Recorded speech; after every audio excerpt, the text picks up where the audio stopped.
Hey y'all, it's Nomadic Shaman here. Thank you so much for visiting my page. Today's video is going to be rather quick, well, relatively quick. I want to share a message and then a quick story time, and then a download, okay?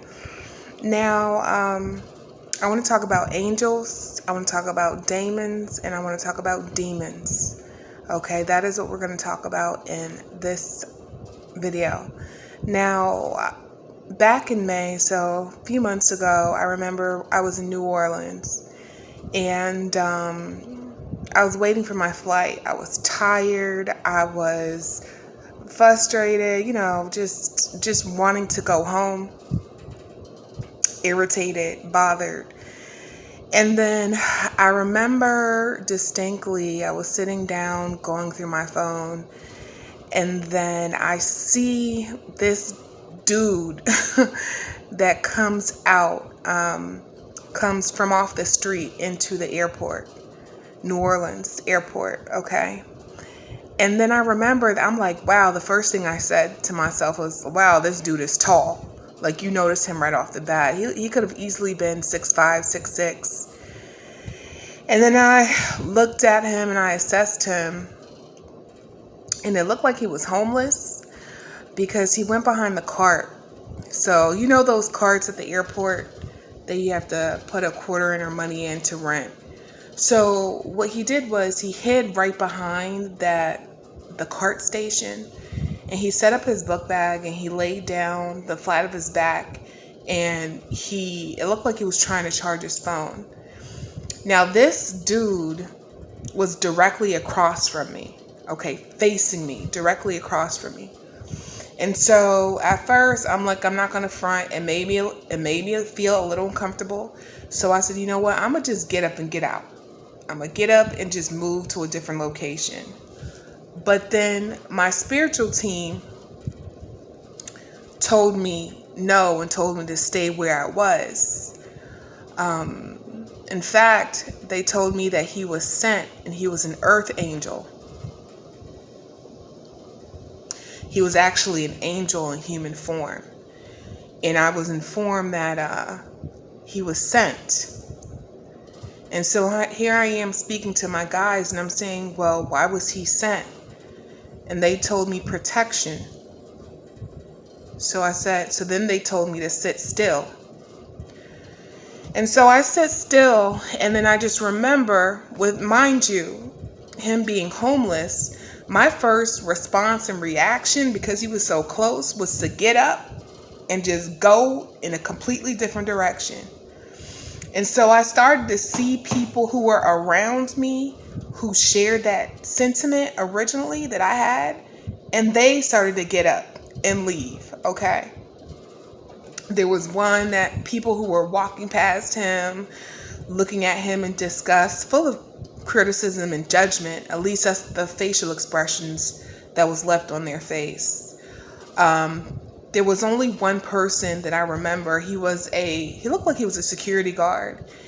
And he walked over there, and I'm thinking, oh man, they're about to kick him out.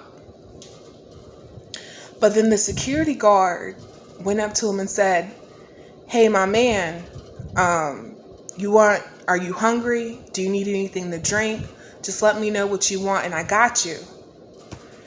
And the guy had said, yeah, please get me this, water, and I'll get something to eat. And I remember that the security guard had gone to get him something to eat. And there was another security guard that had his face all scrunched up and looked like he was about to kick him out.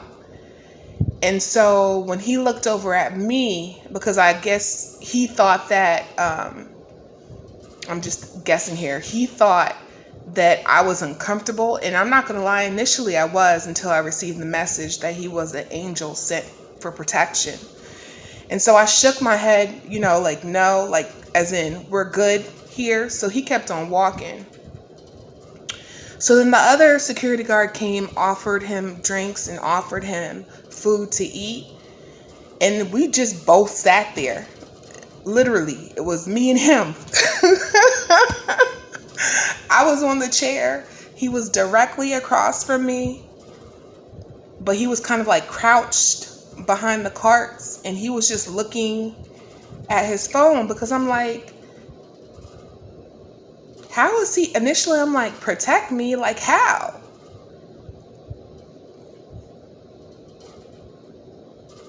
And it was the obvious way, but it was not obvious to me in the moment, is how this angel came as a homeless person. Okay. And his protection was keeping others apart, away from me. Okay. Y'all, this is a reminder to treat everyone with kindness. You never know when your presence will be graced by an angel, which on the outside of the appearance looks nothing like it. And so I remember I had judged this person initially coming in, until I was told, no, sit down. He was sent to protect you. So that's a reminder, y'all. Treat people with kindness. You never know who is an angel on earth, okay? Who've been sent by the Most High, okay? Now, the other part that I wanted to speak on as far as this message is a couple of things. And this may veer off into a different video I may do down the line. But in my line of work, I've come to realize, and I'm speaking as a shamanic healer, I've come to realize that all angels aren't always inherently good. All demons aren't always inherently bad.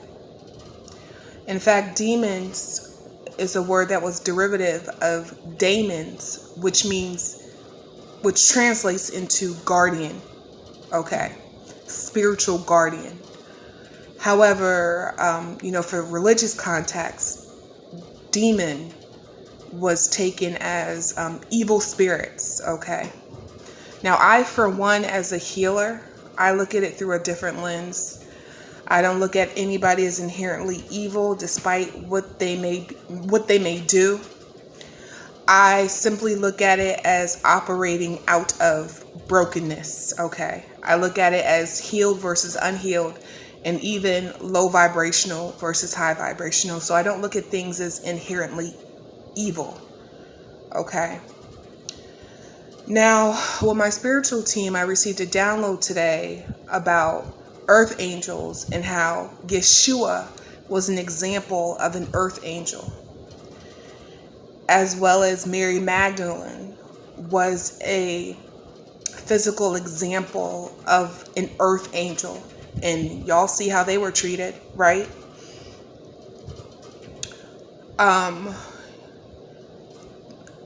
What I was told and shown was Yeshua symbolizes light. Now, if we break that down, light, energy, and power are different expressions of the same source. So we have light on one hand, and then Mary Magdalene presented or symbolized as wisdom. Wisdom personified, and Yeshua was light personified, okay? The next part that I want to speak on specifically is, at least from my viewpoint, okay? When it comes to demons aren't always separate entities that consume and possess pictures, places, people. I know, I've done exorcisms. Demons can also show up as